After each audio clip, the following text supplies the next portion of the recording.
I want to make sure I mention Gary Graves, retiring after 29 years, 12 years covering the Cardinals and that other school down the road, right? Congratulations. Appreciate all you've done. I'm proud of our guys. It was a heck of a win. Obviously, Carolina is extremely talented, as good of a downhill transition attacking team as there is in America, maybe the best. We really had to be on transition defense and block out. Those are two things that we really, really harped on. And, I thought our guys were really good in that regard. It was probably our best defensive effort of the year. Terrence Edwards, who's been phenomenal for us, scoring the ball. I didn't even know that he was 2 for 12 from the field and only had 7 points because his defensive performance, his defensive effort was outstanding. He wasn't the only guy that guarded number 4, but he guarded him the majority of the time, and he's a terrific player, as we all know. Very, very decorated, All-American, and I thought Fat did a phenomenal job on him. Obviously, Chucky was amazing.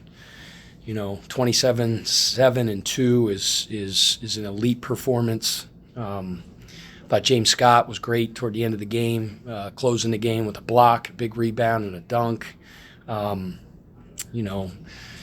Chucky and Noah were a little banged up the last couple days. Katie Kresnick, who's our sports medicine trainer, doesn't get enough credit, but she is phenomenal. She came with us from Charleston, and the job that she did the last couple days around the clock, getting those guys ready to play, was huge. So great atmosphere. Crowd was amazing when Rain hit that shot. It was that yum roar that I've talked about so much since I got here, and it was a major, major impact on the game. So I want to thank everybody for coming out and the job that they did being a true factor in the game. So questions? Gary, do you want the first one? Sure, but All right. get the hell in Thomas Street. Coach, obviously the turning point, you get 2, you're up by 1, you get 2 defensive turnovers, and finally get Chucky at the line, and then you mentioned Scott with the dunk, and then the monster block on the other end. I mean, when you're in a situation like that, what do you kind of tell them to just kind of keep their heads in the game and stay focused on that, and with Chucky being disruptive down the stretch? Yeah, closing out games, we call the last 8 minutes of the game winning time. And, shortly before that, I think at the 11, 12-minute mark, a lot of things were going wrong. We missed 2 front ends of the bonus. We missed a layup. Had a wide open 3 that didn't go in. We just the energy kind of came out of the building a little bit, and the guys walked toward the huddle with their daubers down a little bit, but they responded. They rallied, and I thought they were terrific down the stretch. You mentioned, to beat a really good team, you have to close out the game with stops and rebounds, and that's what we were able to do. The guys just dug in, some terrific defensive possessions toward the end, even at that when it was still, the game was still, in the balance. They ran a couple sets down and our guys were like suffocating on defense. So it's a really good team. Hubert's a phenomenal coach. They're a bear to prepare for. And they're as talented as anybody in the country. And we're fortunate to get a win, and I'm proud of our guys. Davis missed his first 4 shots, didn't have a field goal for the first 15 minutes. Did you decide to go with Edwards because of his length or just his overall defensive ability? Yeah, that's a good point. One thing that we wanted to do is try to have, a guy with a little bit more size and length on him. And Terrence really accepted that challenge. He was excited about it. Coach Kloman, who's our defensive coordinator and who does an outstanding job. My staff doesn't get enough credit either. I'm always the one up here after a big win, and everybody's asking me questions. Those guys are terrific. And Mike Cassidy called that set down the stretch when Rain came off that little baseline exit screen. It was an unbelievable call. But Brian Kloman, the defensive coordinator, called me last night, and he goes, man, Fats called me several times, and he's texting me, studying the scouting report, studying video, and little nuances that he's seeing. So that dude was locked in. and he had an amazing performance. Coach, don't normally talk about recruiting in a post game, but you did get an announced commitment during the game to Mikkel Brown. What went into the decision to do this today, and then what was the recruitment like with Mikkel? Man, what a cool thing! That was unbelievable. And then the reception, the roar, the crowd, the way they responded when he made his announcement. I had goosebumps and my heart was beating fast. It was really, really cool. When I'm in the timeout, I'm sitting there and I'm trying to act like I'm really locked in the timeout, and I'm kind of peeking up at the video and stuff like that. It was really cool. Michael's family is amazing. His mom and dad, his little sister and his brother are just amazing people. He's a high-character young man. Obviously, he's uber talented. And we're really, really fortunate and lucky and excited to have him in a Louisville basketball uniform. You mentioned the shot by Rain and being a play call, which I thought it was, and wondered how that materialized maybe in the huddle or wherever you called it. And, Chucky kind of slowed it down, had the ball in his hands a little bit. It was like a shot of adrenaline at that point. It was a big shot. Yeah, that's why I give Mike a lot of credit for that call, because we kind of ham and egg it a little bit on the sideline in terms of calling sets and, ATOs and things like that. Well, we were running a certain action where we were kind of we were running a middle pick and roll with like back screens with our shooter, with Rain Smith in the middle. And then we ran a similar action that looks very similar, but instead of him stepping up and setting a back screen, he ran off of a baseline screen. And it was just kind of like a good little change of pace. They weren't kind of ready for it, and Rain, found a little ray of light. Chucky found him, and it was a big shot. Coach, you got to hit it on in your opening statement. James Scott, that sequence, crucial that was to move this one out. Was James in here before? Was James the one in here? No, he went to radio to talk to Paul. Does he come in here? No. Who came in here? Chucky. Okay, I was just gonna say, because James he's a treat, man. Like he would rather get 6 root canals than come up here and stand in front of this microphone and talk to you guys. That's why he's not coming in. We got to work on that. If you want him to come in here, he's gonna come in here. But just you guys probably know. I mean, James came with us from Charleston, and I say it all the time. He's so much fun to coach. One of my favorite players ever coached, just because he's just so bought in. He is voracious film watcher. He's just an unbelievable student of the game with a really, really high IQ. He plays hard as crap. He had 7 offensive rebounds the other day. He had 8 rebounds today. And then just was a closer today on the defensive end. That block was sick, big rebound, big stick back dunk. He was really good. And then, I want to make sure I mention like Kanai too. Two of the young guys on our team. Kanai made a big 3, brought a bunch of energy, gave us some great defensive stops. And I'm gonna tell you, he was so vocal on the sideline and in the huddles. Like when I would come in the huddles, the veteran guys are always talking, and he's in the back barking and encouraging guys. And he was really big from a leadership standpoint today too. Yeah, you had 4 guys finish with 4 fouls. Can you speak to just how big it is for them to finish the game and not foul out while they're still playing tight defense? Yeah. In a game that was really close. It just so Javon had 4 fouls. I trust Javon with my life and my children. He's Rain Smith, same thing. Like I forget who else had 4. Who else had 4? Nice. And Chucky. Kanai had 4 and Chucky. I mean, Kanai's a freshman, so maybe a little bit more like, but those guys, they know. They know, and they know how to continue to defend, but do it in a way without fouling. Try to play a little bit offense, defense, where we're pulling guys out just to try to keep them from fouling. But I trust those guys. They do a great job in those situations. I know during the season you're uber focused on the next game and the next thing. The big picture was you talked about the revive build in the preseason. How big is today a step towards getting the commitment and Gosh, I try. I try to stay so locked in on the here and now and the present, but you can't help but get above the trees for a second, and it makes you smile a little bit, and you feel it coming. Beating Carolina on your home floor, the atmosphere we had today, the energy in the gym, Michael's announcement, it was great. You're exactly right. But But man, I'm not effective as a professional, as a head coach, if I dwell on those things too much. So we'll enjoy it for about the next 15, 20 minutes, and then we'll turn the page, move to the next thing. But it was a really cool night. I love that revival.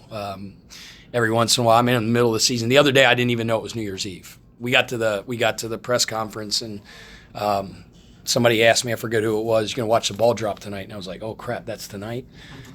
So we're just really, really locked in what we're doing. But every once in a while, when I'm driving home, I'll put in Zach Bryan, and I'll put the revival song on, and gets me going. As you guys know, it's not hard to get me excited, get me fired up, but I do listen to that periodically.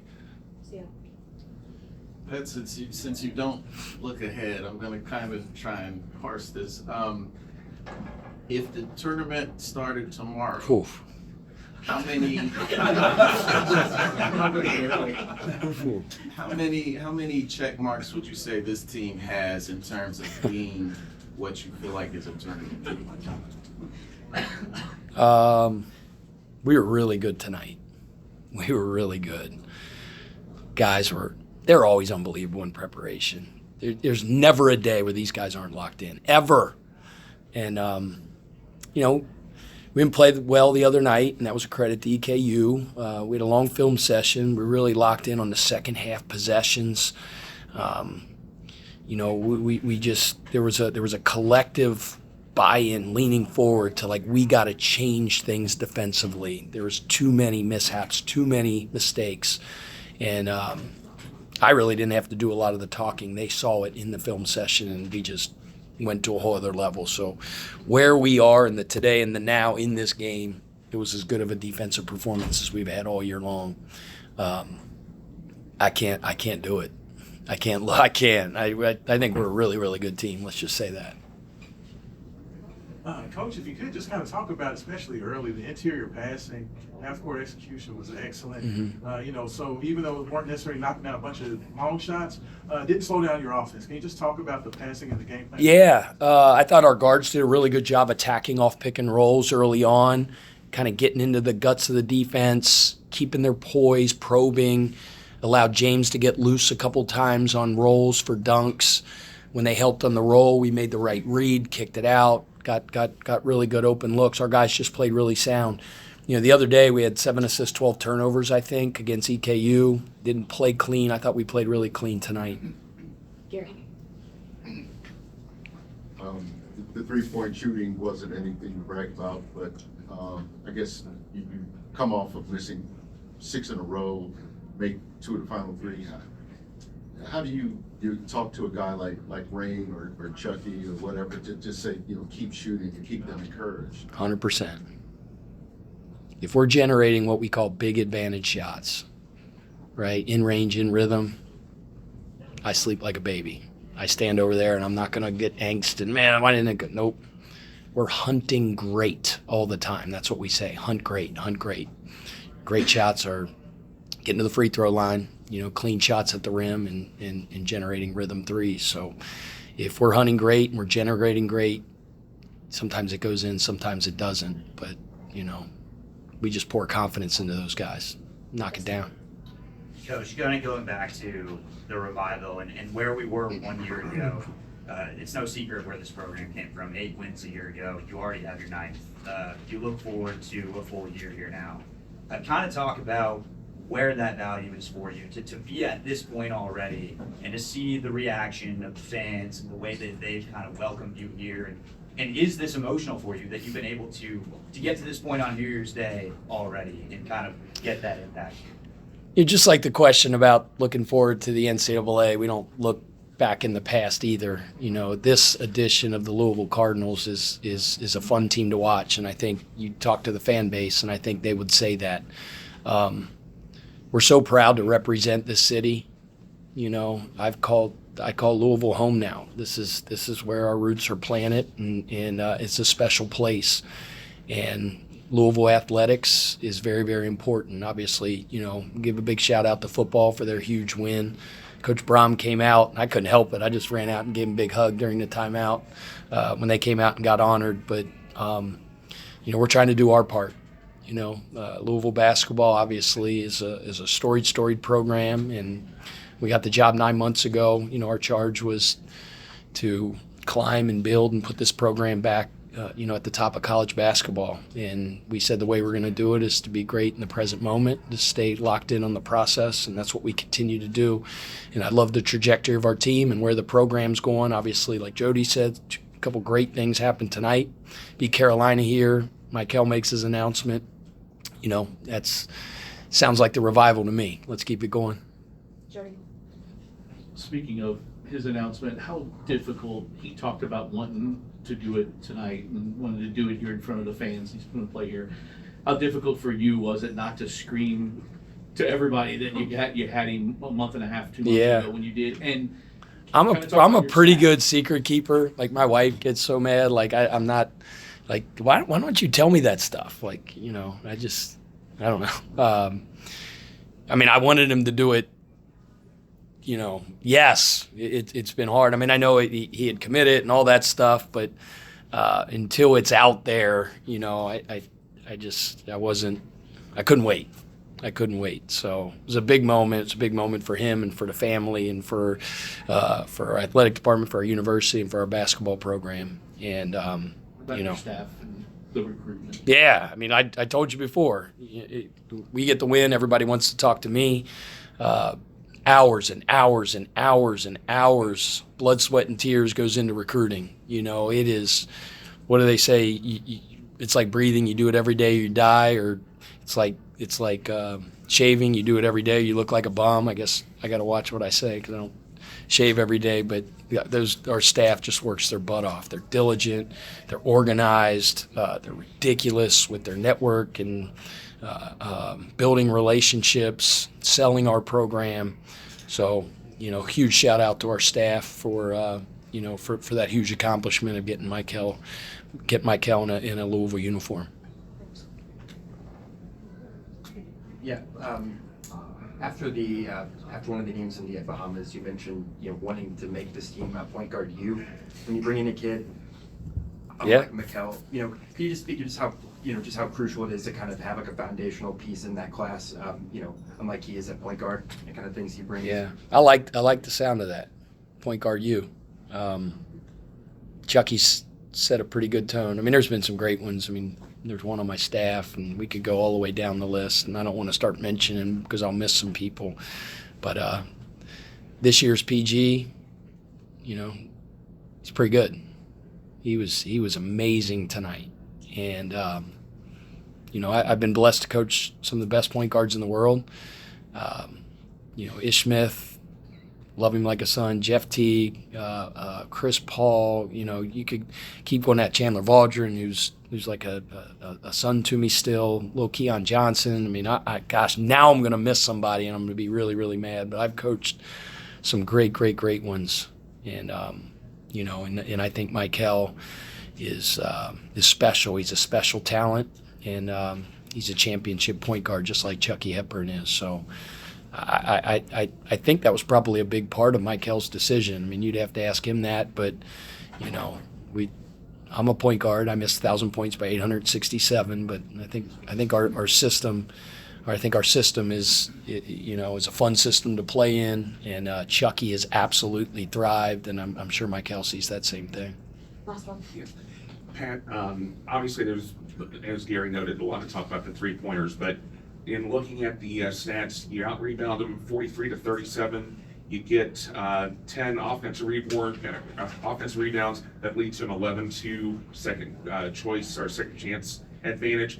How important is it that you not just get up a good quality shot, but you're able to get that offensive rebound off of those to get that second chance opportunity? Yeah, we're an offensive rebounding team, and I think that is a stat, and that's a thing in basketball that's based on toughness and grit. I say it all the time.